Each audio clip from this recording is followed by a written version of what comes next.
Studentu anatomijā man patīk vislabāk tas, ka varēja uzdot daudz jautājumus gan par dzīvi, gan arī par studijām. Un varēja saprast to, ka studentu ikdiena laiks var būt pavisam grūta vai arī vienkārši, bet var redzēt, ka mijās gan ir grūti, gan ir viegli. Anatomijā, manuprāt, lieliski bija tas, ka es spēju būdama vēl nemācoties, izbaudīt studenta dzīvi, pabūt, kā tā teikt, studenta kurpēs.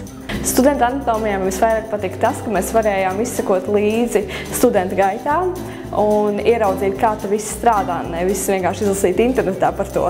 Un vislabākais bija tas, ka mana krustmāte atbildēja uz visiem interesējušiem jautājumiem, tāpēc radās labāks iespējas par šo dzīvi šajā augstskolā.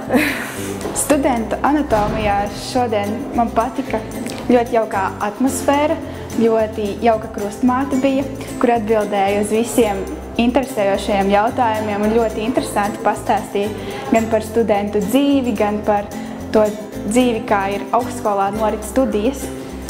Un augstskolā ir ļoti mājīga atmosfēra, un tas mani ļoti ieinteresēja, un atsaucīgi cilvēki, un man ļoti patīk arī tas, ka šeit ir diezgan maz cilvēku kursā, kas nozīmē, ka būs personīga attieksme pret tevi, un viss tiešām ir sirsnīgi un jauki.